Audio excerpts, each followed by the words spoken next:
Bueno, tenemos nueva reparación. En este caso, escuchar.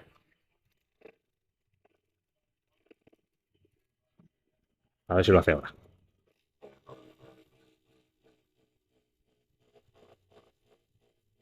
No es el disco, tiene de la pinta que sean los trinquetes de la rueda. Así que ahora os iré enseñando. Bueno, acabamos de sacar núcleo que como podemos ver, pues está bastante mal. Hay que limpiarlo, sobre todo, ¿vale? Y internamente vamos a ver si hay algo por aquí. Bueno, con el móvil no lo podéis ver, ¿vale? Os lo voy a sacar porque hay aquí una piececita. Ahí la tenemos. Ahí tenemos el posible causante,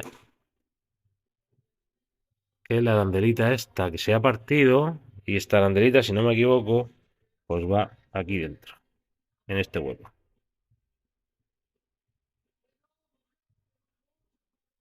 Si no me equivoco, eso va ahí. Así que, bueno, vamos a ver qué podemos hacer aquí. Esto no sabemos si esto es partido o es así. O sea que, por lo pronto, vamos a hacer una limpieza de todos los componentes. Y luego seguimos evaluando a ver por qué hace este ruido. Nada, seguimos. Bueno, pues ya hemos limpiado, hemos desmontado todos los rodamientos y aquí tenemos dos problemas, ¿vale? Primeramente, una vez que hemos limpiado todo, esta arandelita de plástico, así puedo enfocar, esto está partido, debería de estar unido y está partido, se nota que no es un corte limpio. También tenemos holgura en los dos rodamientos, tanto rodamientos del alojamiento del buje, ¿vale? No rodamiento del núcleo.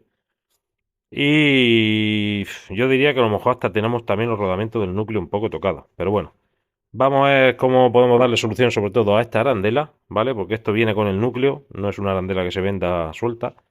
Y nada, en principio el problema pues estaba ahí, sobre todo estaba ahí, en la arandelilla esa, los trinquetes están bien.